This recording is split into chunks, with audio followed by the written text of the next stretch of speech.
ప్రేక్షకులందరికీ కూడా శని అమావాస్య శుభాకాంక్షలు.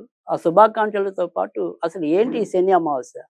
శని అమావాస్యకున్న విశిష్టత ఏంటి? దీన్ని మనం ఏ విధంగా తీసుకోవాలి? ఇలాంటి ముచ్చటలన్నీ మరి తెలుసుకునే ప్రయత్నం చేద్దామా? మీరు సిద్ధంగా ఉన్నారా? మీ అందరికీ కూడా నేను ఎప్పుడు కూడా ఒకటే చెప్తాను. ఏది చేస్తాము అనేది, ఎలా చేస్తామనేది కాదు. మనం చేసే దాంట్లో ఎంతవరకు శ్రద్ధ అనేది ఉంది అనేది. ఎందుకంటే ఈ ఏకాగ్రతకి గానీ, ధ్యానానికి గానీ మరి అసలు సిసలు నిర్వచనం శని భగవానుడు. శని గనక మనకి అనుకూలుడైతే గనక మన లక్ష్య సాధనలో ఏకాగ్రత అనేది ఉంటుంది. తర్వాత మనం ఏదైనా సరే ఒక దాని మీద దృష్టి సలిపాము, పెట్టాము అంటే గనక ఆ దృష్టి చెదరని మరి మానసిక స్థైర్యం అనేది కూడా శని వల్లే లభించడం అనేది కూడా ఉంటుంది. అయితే ఈ శని అమావాస్య సాధారణ అమావాస్య కాదండోయ్! ఇది చాలా విశిష్టమైనది. ఏ విధంగా విశిష్టమైనది అంటే గనక మనకి ఇప్పుడు ఇదే రోజు అంటే కొంతమంది లెక్కల్లో 28వ తారీఖు మారాడు. కానీ ఏదైతే మరి ఈ దృక్ సిద్ధాంత పంచాంగ కర్తల యొక్క విధానంలో మనకి ఈ శనివారం నాడు శని భగవానుడు తన కుంభరాశి నుంచి మీనరాశిలోకి మారనున్నాడు. మరొక విచిత్రం లేదా మరొక విశేషం ఏంటి అంటే గనక ఇదే రోజు మరి ఉత్తరాభాద్ర నక్షత్రం అనేది ఉండటం. ఆ ఉత్తరాభాద్ర నక్షత్రం అనేది కూడా శని నక్షత్రంగా కావటం. అంటే అనురాధ, మరి పుష్యమి, ఉత్తరాభద్ర ఇవి 3 కూడా శనికి సంబంధించిన నక్షత్రాలు. అలాంటిది ఈరోజు మరి ఉత్తరాభద్ర నక్షత్రం అనేది ఉండటం అనేది కూడా ఒక విశేషం. ఇంకా తర్వాత మళ్ళీ వచ్చేప్పటికి ఏంటంటే ఇది అమావాస్యతో కూడిన శనివారం. శనివారం అమావాస్య, శనివారం త్రయోదశి శనికి అత్యంత ప్రీతికరమైన రోజుల్లో ఈ 2 కూడా చరిత్ర సృష్టిస్తున్నాయి. లేదా అనేక మందికి శని భగవాను శాంతి చేసుకోవడానికి మార్గనిర్దేశకంగా కూడా ఉంటున్నాయి.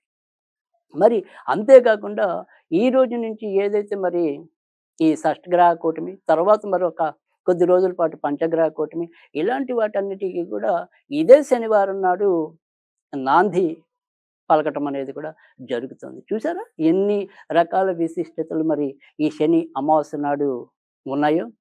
అయితే ఈరోజు ఏదైతే మరి శని యొక్క మార్పనేది ఉందో, అది క్లుప్తంగా ఒక్కొక్కసారి ఒక్కొక్క ఏ రాశి మీద ఇంచుమించుగా ఇప్పుడు మనకి ఎలాంటి ప్రభావం ఉంది, ఎవరికి ఏ నక్షత్రం ఉంది, ఎవరికి లేదు, ఇలాంటివి చాలా క్లుప్తంగా ఒక్కసారి మళ్ళీ మనము పునర్విదితం చేద్దాం. అందులో ఇప్పుడు ఏంటంటే మకర రాశికి వెళ్ళిపోయింది.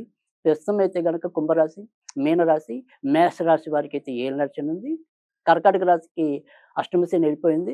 సింహరాశికి అష్టమ శని ప్రవేశించింది. వృశ్చిక రాశికి అర్ధాష్టమ శని వెళ్ళిపోయింది. ధనుర్రాశికి వచ్చిపోయింది. ఇది స్థూలముగా మనకి ప్రస్తుతం ఉన్న శని యొక్క మార్పు. ఇంకా మిగతా విషయాలకు వచ్చేప్పటికి మరి ఏదైనప్పటికీ కూడా ఇందులో ఎక్కువగా ఏదైనా సరే కొంత ఈ వ్యతిరేక ఫలితాలనేది చెప్పుకోవాల్సొస్తే ఎక్కువ శాతం అయితే గనక మనకి ఇటు మేషరాశి, కుంభరాశి, తర్వాత మీనరాశితో పాటు ఇటు సింహరాశి, తరువాత వచ్చేప్పటికి ధనుర్రాశికి అనేది మనము ఈ శని యొక్క గమనం బట్టి చెప్తాం.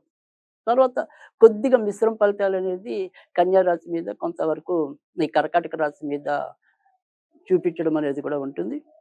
ఇంకా మిగతా గ్రహాలకైతే, మిగతా రాశులకైతే ఎక్కువ శాతం శుభ ఫలితాలుంటాయి. అయినప్పటికీ కూడా అంటే ఇటు శుభ ఫలితాలు ఉండేవాళ్ళు సరే, అశుభ ఫలితాలు ఉన్న వాళ్ళైనా సరే, ఎవరైనా సరే ఈరోజు మరి శనికి వీలైనంత వరకు కూడా అంటే శనికి తైలాభిషేకాలు చేసుకునే వాళ్ళు శనికి తైలాభిషేకాలు చేసుకోవచ్చు. లేదు ఇదే రోజు ఎవరైనా సరే మనకి శివుడికి అభిషేకం చేసుకున్నా కూడా, రుద్రాభిషేకం చేసుకున్నప్పటికీ కూడా చాలా చక్కటి మంచి ఫలితాలొస్తాయి. ఎందుకంటే మర్నాటి రోజు నుంచి మనకి ఈ ఉగాది అనేది ఉంటుంది. కనుక ఉగాదికి ముందు ఏదైనా సరే ఒక మంచి చక్కటి భగవద్వారాధనతో ఈ యొక్క సంవత్సరాన్ని ముగించటం అనేది, కొత్త సంవత్సరానికి ఆహ్వానం పలకటం అనేది కూడా 2 జరుగుతుంది. కనుక ఆ రకంగా మనం ఏదైనప్పటికీ కూడా ఈ యొక్క శని అమావాస్యని వినియోగించుకోవచ్చు. సరే ఈ పూజలు చేసుకునే వాళ్ళు పూజలు చేసుకుంటారు. మనకేదైతే అభిషేకాలు చేసుకునే వాళ్ళు అభిషేకాలు చేసుకుంటారు. ఏవైనప్పటికీ కూడా మనం కొద్దిగా సూక్ష్మంలో మోక్షం అన్నట్టుగా కొన్ని కొన్ని ఏదైనా సరే సూక్ష్మ క్రతువులున్నాయా?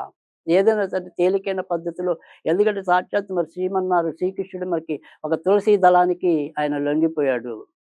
కనుక భగవంతుడు మనకి 2 ఇస్తాడు. తేలికైన మార్గం, కష్టమైన మార్గం. కనుక ఏదైనప్పటికీ కూడా ఈ తేలికైన మార్గంలో అయినా సరే భక్తి శ్రద్ధలతో మనం గనక పూజ చేసినప్పుడు అది ఎంతో కొంత సత్ఫలితాన్ని ఇవ్వడానికి కూడా ఆలవాలమవుతుంది. అలాంటి విధానంలో మనకి ఏదైనప్పటికీ కూడా ఈరోజు మీరు ఏదైనా సరే 2 రకాలైన శనికి దోష పరిహారాలు చెప్తాను. ఒకటి ఏదైనప్పటికీ కూడా మీకు గనక అందుబాటులో ఉంటే, లేదు మీరు సంపాదించగలిగితే, ఒక చిన్న సీసాలో మద్యం తీసుకొని అది ఏదైనా సరే పారే నీటిలో వదిలేయటం అనేది ఒక పద్ధతి.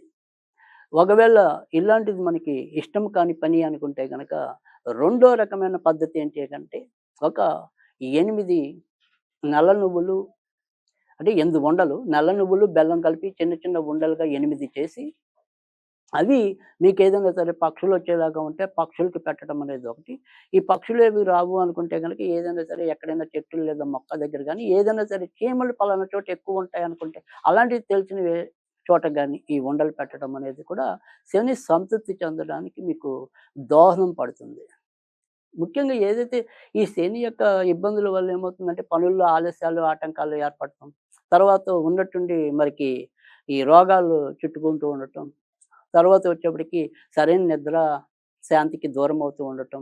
డబ్బొచ్చింది మిగుల్చుకోలేకపోవటం, నష్టపోవటం ఇలాంటి కొన్ని కొన్ని వ్యతిరేక ఫలితాలన్నీ కూడా ఉంటాయి. కనుక వీటన్నిటిని కూడా శమింపజేయడానికి ఈ శని అమావాస్య అనేది దోహదం చేస్తుంది. కనుక దీన్ని మనం ఏదైనా సరే ఈరోజు ఇందాక చెప్పుకున్నట్టుగా ఇలాంటి అభిషేకాలు చేసుకునే వాళ్ళు అభిషేకాలు చేసుకుంటారు. ఇలా ఇందాక చెప్పినట్టుగా ఏదైనా సరే ఈ నల్ల ఉండలు ఇలాంటి సిమ్మిరి ఉండలు లాంటివి పెట్టుకునే వాళ్ళు పెట్టుకుంటారు. అది కాకుండా ఏదైనా సరే ఇవాళ మనం గనక మంత్రం చదువుకోవాల్సొస్తే గనక ఓం నమో భగవతే శనేశ్వరాయ సూర్యపుత్రాయ నమః. ఓం నమో భగవతే శనైశ్చరాయ సూర్యపుత్రాయ